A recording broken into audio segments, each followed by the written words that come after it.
Salam Rahayu, salam sejahtera, salam budaya. Assalamualaikum. Halo dulur, mudah-mudahan sehat selalu nggih, lancar selalu rezekinya dan selalu dalam perlindungan Tuhan Yang Maha Esa. Amin. Dulur, tayangan kali ini saya ingin membahas mengenai pentingnya mencintai diri. Monggo disimak dulur, karena di masyarakat kita banyak yang belum tahu, tetapi sebenarnya ini adalah hal yang sangat sederhana supaya terhindar dari resiko gangguan mental nggih. Monggo disimak dulur, wilujeng rahayu sugeng midhangetaken.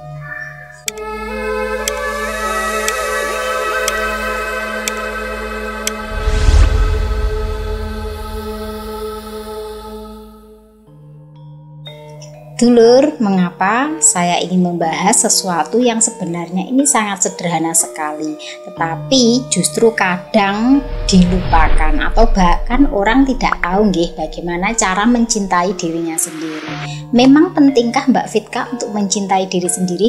Sangat penting, karena dengan mencintai diri sendiri panjenengan akan menjadi orang yang lebih bijak pada diri sendiri juga pada orang lain, dan juga tidak ada beban di hidup Anda.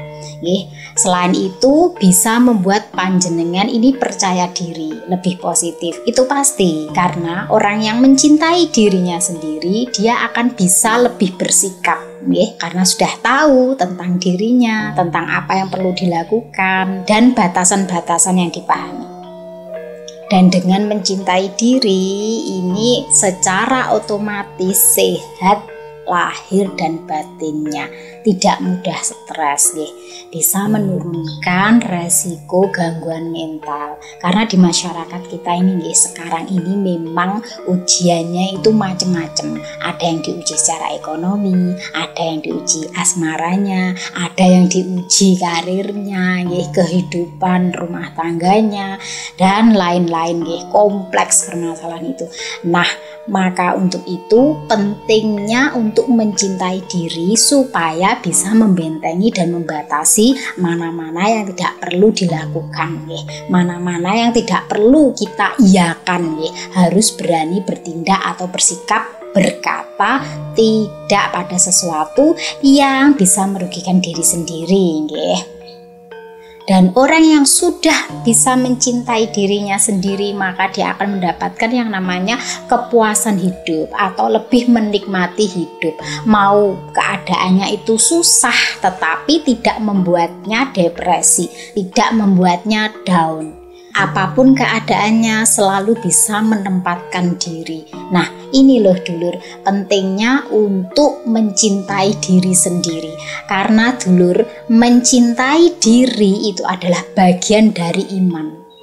Loh, kok bisa? Ya, karena panjenengan adil pada diri panjenengan. Panjenengan ngrumat diri panjenengan. Dan orang yang mencintai Tuhan serta melakukan apa yang menjadi perintah dan larangannya, itu sudah pasti orang yang paham dengan dirinya sendiri, yang mencintai dirinya sendiri. Tetapi dulur, segala sesuatu itu harus berimbang, jangan sampai berlebihan, karena mencintai diri sendiri kalau sampai berlebihan itu akan melahirkan sifat apatis. Nah, jadi harus ada ukurannya.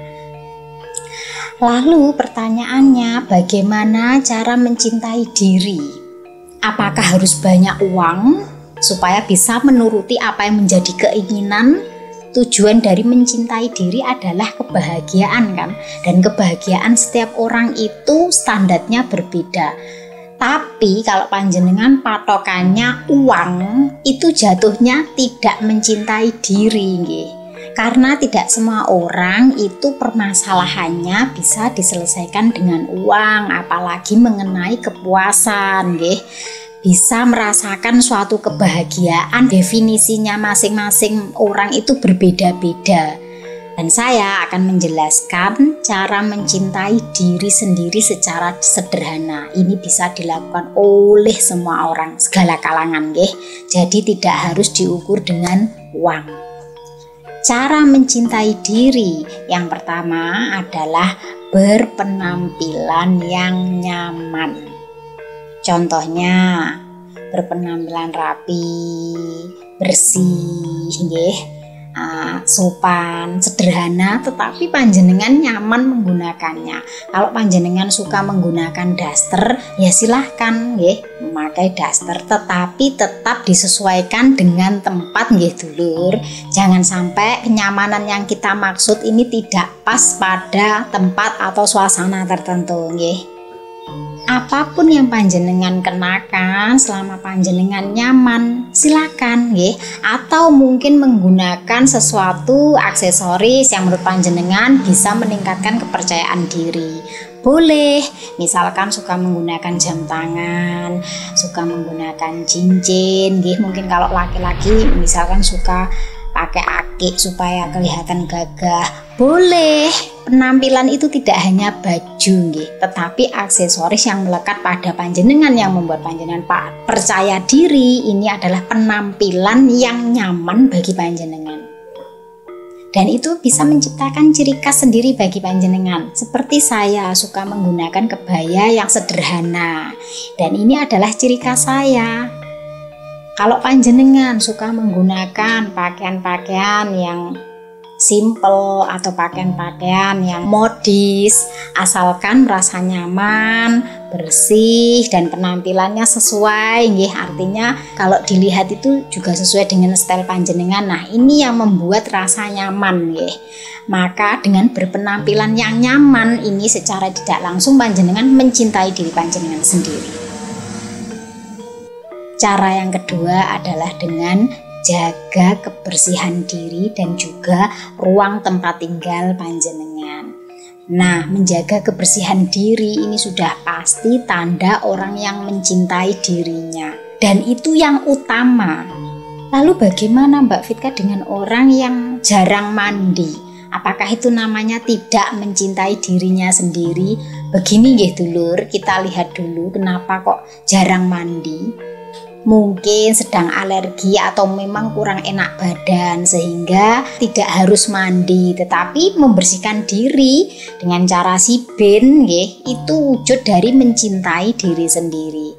Kalau yang mager, males-malesan, tidak mau mandi, nah ini namanya tidak mencintai dirinya, karena hakikat mencintai dirinya itu adalah memberikan rasa nyaman pada tubuhnya, pada dirinya.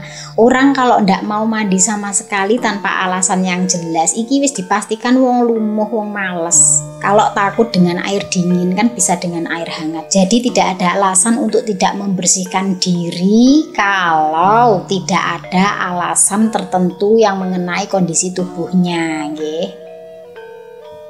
Kemudian cara yang ketiga adalah dengan meluangkan waktu melakukan kegiatan untuk diri sendiri yang membuat nyaman dan disukai.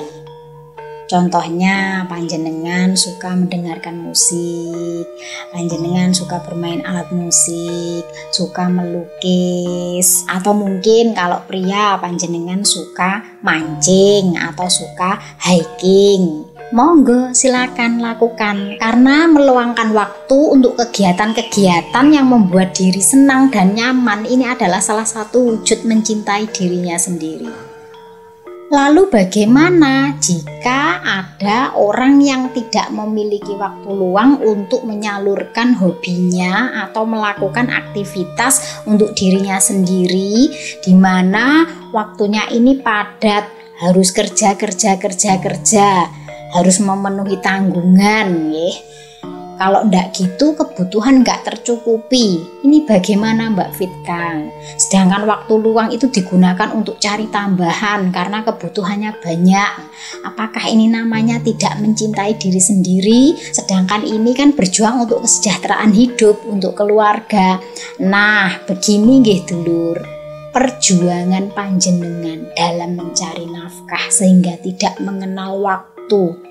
24 jam dihabiskan hanya untuk mencari nafkah, membahagiakan keluarga, memerdekakan keluarga, hingga lupa pada kesenangan diri sendiri.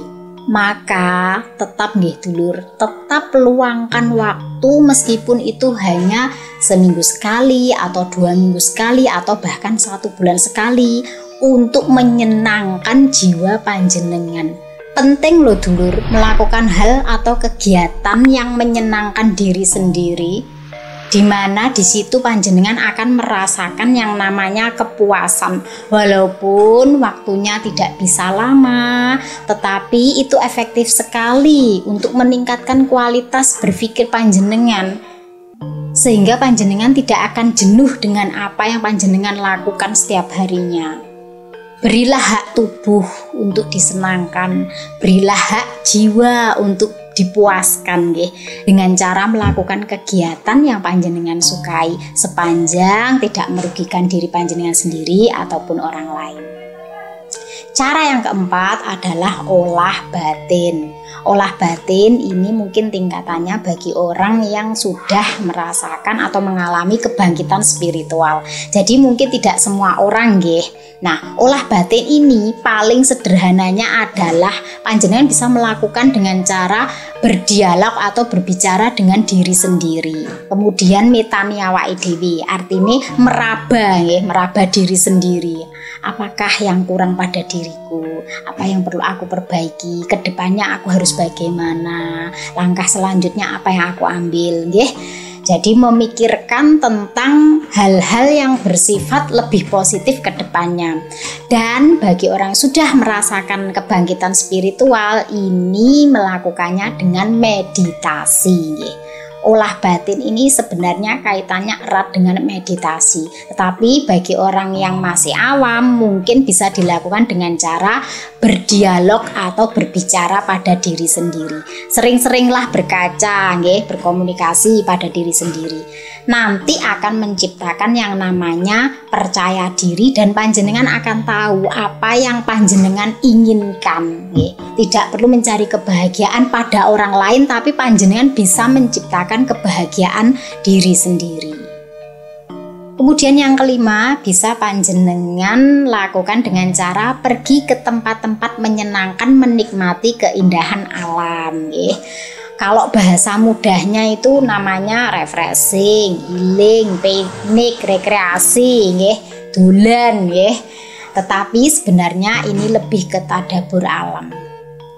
Menikmati keindahan alam tidak harus mahal, Panjenengan kalau mungkin dengan dana yang seadanya, tidak harus pergi ke tempat-tempat indah yang mengeluarkan banyak dana, bisa ke tempat-tempat sederhana, gratis, tapi panjenengan bisa merasakan senang, Contohnya ke taman, duduk-duduk, melihat pepohonan, melihat orang lalu lalang, atau pergi ke sungai, hanya melihat air yang mengalir, itu hati itu sebenarnya bisa tenang. Tidak harus ke laut, ke pantai, cukup pergi ke tempat-tempat di mana di situ panjenengan bisa merasakan senang dan itu alami. Ke tempat-tempat yang sejuk, di situ akan bisa merubah pola pikir panjenengan, bisa meningkatkan hormon kebahagiaan. Hal-hal yang sederhana, murah meriah ini bisa didadekne sebagai obat hati. Hati yang galau, hati yang penuh penat dengan permasalahan hidup. Dan yang keenam itu lakukan dengan cara makanlah yang sesuai dengan kebutuhan. Artinya tidak berlebih atau terlalu kekenyangan. Mengapa? Karena orang yang sering merasakan kekenyangan ini tidak baik bagi tubuhnya. Tidak hanya bagi tubuhnya, juga bagi jiwanya. Ngapunten orang yang kalau suka makan itu terlalu kenyang, itu akan melahirkan sifat tamak atau rakus. Karena terbiasa, kalau ndak kenyang ndak berhenti. Dan ini akan berimbas pada semua sikapnya, melakukan hal apapun harus sampai puas sepuas-puasnya, kurang terus. Nah, berbeda dengan orang yang makan seperlunya, ini ketika berbuat sesuatu atau melakukan sesuatu biasanya juga sama, tidak berlebihan. sesuatu yang mana itu membuat panjenengan puas, senang, ini adalah salah satu wujud dari mencintai diri sendiri. Di dunia ini nggih dulur, apapun yang kita lakukan itu selayaknya seimbang nggih, supaya ndak jomplang. Tetapi jangan samakan diri kita dengan orang lain dan orang yang sedang berproses untuk kebaikan dirinya sendiri.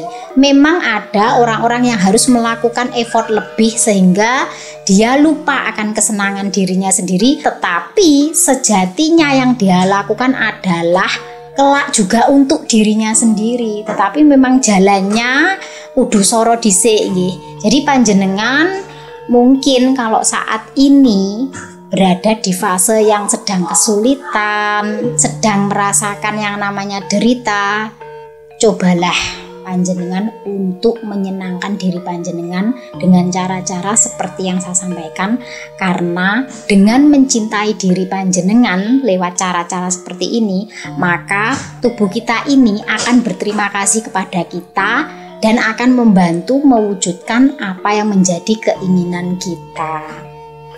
Baik dulur, demikian yang bisa saya sampaikan. Mudah-mudahan bisa bermanfaat nggih apa yang saya sampaikan secara sederhana ini dan bisa diterima penjelasannya. Saya Fitri Ika, salam rahayu.